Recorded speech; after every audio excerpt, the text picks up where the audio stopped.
with the announcement of Friday that a new board was coming in, and as you can see from all the pictures on the internet, this was the table that was at. So next up, folks, is going to be the visiting team changing room. So if you want to come this way, we're going to make our way around the visiting team changing room. As you can see, the facilities aren't particularly bad when you come and play against Rangers here at Ibrox. I can assure you we've been in much worse over the last couple of years of our travels around Scotland. Here at Ibrox, we've got a UEFA 5-star or elite stadium rating. It means that the top bracket of matches can be played here. Things like European finals can be played here at Ibrox. To get that rate, you've got to meet a lot of criteria, and one of them, or two of them, are to do with the dressing rooms. Your dressing rooms have to be a minimum size. They don't need to be the same size. You'll see that a bit later on when we go into the Rangers dressing room. It's a bit bigger in there. They do need to meet the minimum. The room, as you can see, is just big enough. It's not much bigger than the minimum specifications, but as I say, it does meet the minimum specs. So this is the bit where the players get changed. We've got the shower room just through there, and then there's a room for the head coach staff and also the medical staff just next door. So there's quite a small area for that. Rangers get much more facilities over the home side end.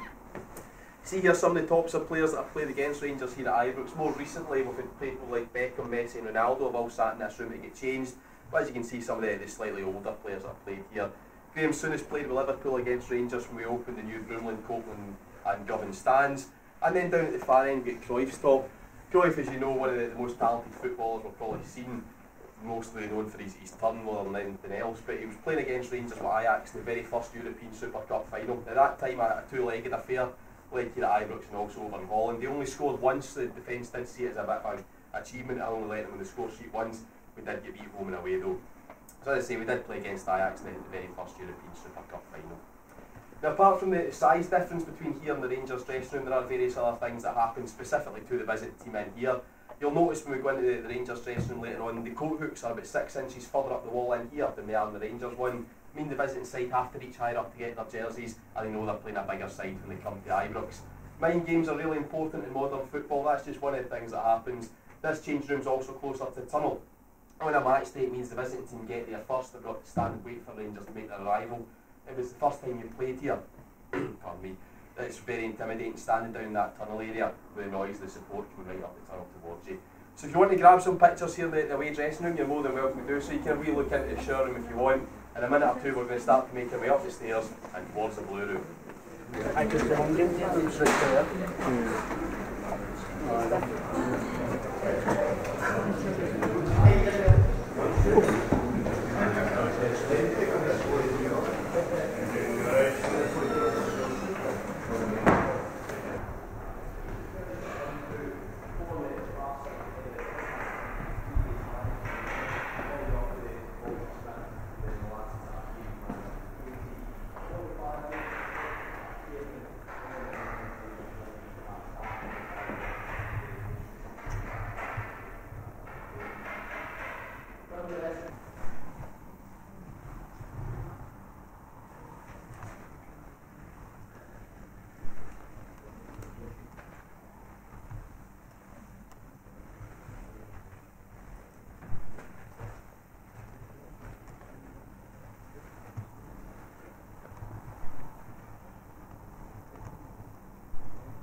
Every other year, normally at a dinner held about the March time, it's usually by a group of 3 or 4 that were inducted on at any one time.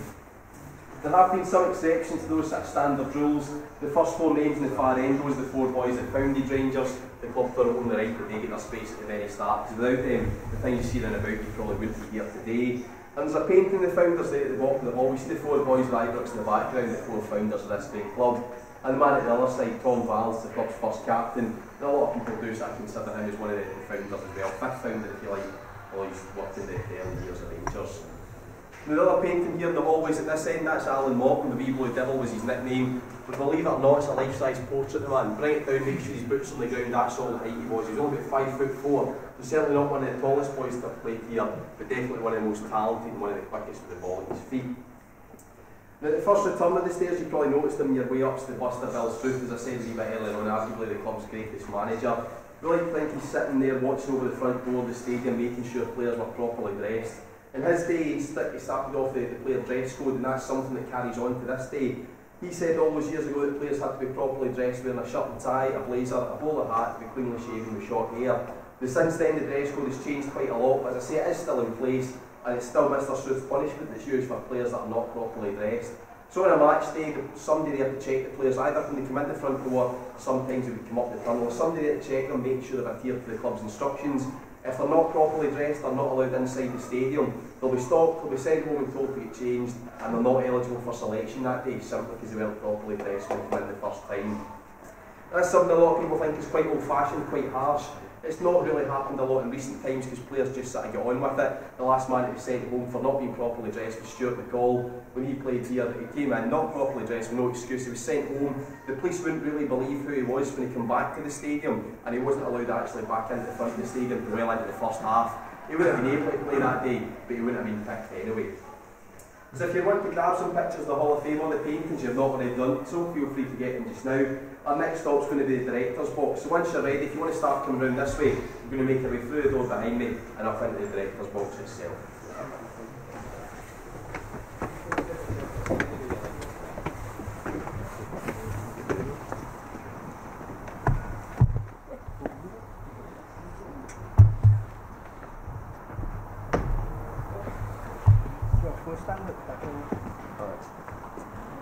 Well folks, welcome to the director's box. This is you right in the very heart of the main stand here. There's one level of seating above you, there's a level below you, and you're pretty much right in the halfway line where you're sitting in here. Just over 100 seats in our director's box, and usually it's pretty full on a match day. You've got the Rangers directors, the visiting team get an allocation down here at the front, and after that there's invited guests to the club. And many famous people have taken up an invite to sit in here, everybody from Margaret Thatcher to Frank Sinatra. Buffalo Bill the rodeo performer was here on more than one occasion, and more recently with the likes of Biffy Clyro, Eamon MacDonald, and a lot of the Team Scotland medalists from the Commonwealth Games last year have all been in the director's box at different times. As I say, it usually is quite busy, but some of these seats are reserved for special people. If they're sitting somewhere else, or if they're not at the game, the seat's usually left empty for them, in case they were wanting to take it up at some later stage. As you up in the back row of the stairs there, the seat just behind you, that's the chairman's seat. Traditionally, Chairman of the Rangers will sit in that back corner, and the seat just next to it is reserved for 007. Sean Connery was friends with David Murray. When he came to football, that's where he sat. So we like to think James Bond's got a seat reserved for him at Ibrox should they wish to attend a Rangers game at any stage. Now the second back row on this side you'll see is much shorter than all the rest of them. There's only 3 seats there, and that's because it's reserved for the management team. Number 3, the one at the end, is the manager's seat. There's room just next to him for his assistant manager, his first team coach. Should these people be badly behaved in the touchline, they're sent to the stand, that's where they'll have to go and sit. And there's usually somebody sitting in that row of seats. You can imagine from the touchline it can be difficult to see everything that happens. That includes the camera locations around about the stadium. There's 36 of those. 4 of them are just above our heads. That blue bit coming off the club deck, top tier the main stand, is the camera deck for that particular level. It's quite similar. This one, there's no barriers in front, the seats move side to side. Apart from the height, there's one big difference with that one. When the bouncy happens, the club deck, it goes up and down the way about 2 feet. It's natural movement in the stadium. It was designed that way to sort of absorb the energy of the supporters, so with people just walking in and out, it can go up to 6 inches. If you're watching a game in the telly complaining about the quality of the cameraman, please folks spare a thought for the guy that's strapped into his seat up there, because the stadium's going anywhere from 6 inches to 2 feet up down the way round about. Now looking across the pitch, you can see a couple of LED light things. That's a photosynthesis machine. It's effectively a big sunbed. It's artificial heat light on the grass, helping it grow back, particularly during the winter months when we're not getting a lot of sunlight hitting it. We do need them all year round here at Ibrox purely because of the roof of the club deck. When they put that up, we didn't realise how much the grass that would shade.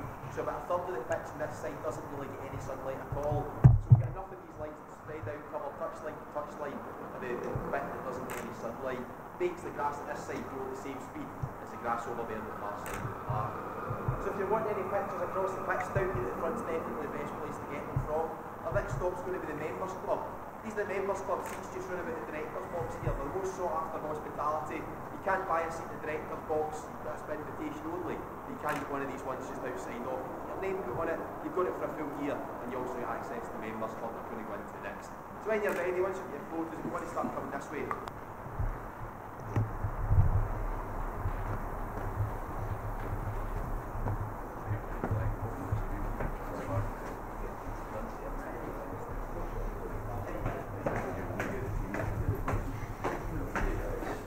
steady the shirts and then.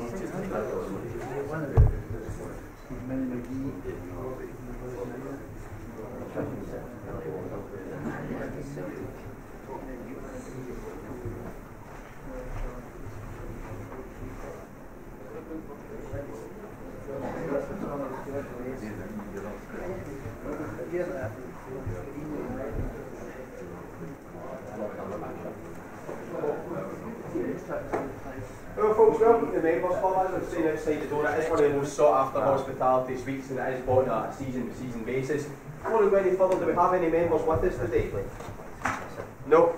That means we can talk about them a wee bit more, that's fine. So in the Members Club, you can come in here about an hour or so before the game takes place, during the match itself at any point, and for at least 2 hours after the game as well. So you get quite a decent length of time. If you find it particularly cold and wet in the match day, you will see most of the members in here. The game's played in the screens that are around about the suite, so you can stay warm or something, eat something to drink, and they're in here watching the game. The match day, you also get the privilege of coming in through the front door and up the marble staircase to get to your seat, which is reserved for quite a small number of people at a match day itself. If you are interested in taking one of these seats, the waiting list has went down a wee bit over recent years, but we do still have about a year's waiting list to come into the Members Club. A seat in here this year, don't know the exact figure, but we're talking in the region of about £5,500. For that money, you do get a free match day programme. You come in, that's £3 a game you make back in your ticket price. It's not all bad news when you're in here. Champagne reception at the door, free buffet and a free bar, so depending how much you eat and drink, make the money back fairly quickly. Some members do see that as a bit of a personal challenge to make it back quicker than they did last year. Before anybody asks any sort of questions, there is a price menu at the bar. That's because the room is hired out for other functions as well. That's not for the members. They get their drink free of charge from around here. Now, to give this room its full name, the Members Club Waddle Suite. So a lot of the things you see in here are to do with Willie Waddle, either as a player, manager or director. One exception is the yellow top in the corner. That belongs to former Rangers and Scotland goalkeeper Bobby Brown, one of his own Scotland goalies tops. The other 3 jerseys do belong to Willie Waddle himself, dark blue Scotland, the light blue Rangers, and then the pink and yellow Scotland, who will change colours of the country. That's the horse racing colours of Lord Rosebery, a big Scotland supporter. They gave the team special permission to use the jockey's colours. They're playing teams like France, Italy, and had their tops. Of all the pictures you see in this room, the 2 most prestigious are probably just over to the right hand side in the alcove. Nearest the bar itself is Willie Waddle, one of the world's great footballers, Pelé. Unfortunately, it wasn't signing talks, it was just a meeting he had with the player in Brazil and over in Europe playing some friendly games. And just next to that is Willie Waddle being presented to the Queen and Prince Philip. You get the chance, read the inscription underneath the one with the Queen in it. You see the guy that did the introductions at that meeting, he either had a good sense of humour or supported a different team. Probably a wee bit of both, but he told a white lie about Willie Waddle, and then he refused to shake the Queen's hand at the first time I've asked him. So if you want to look around about the room, folks, you can grab some pictures of the bits and pieces. In a minute or two, we're going to take you around to the trophy room.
Aye, I guess above that.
Thank you very much for that. See you later. Cheers. Thanks very much. Good night.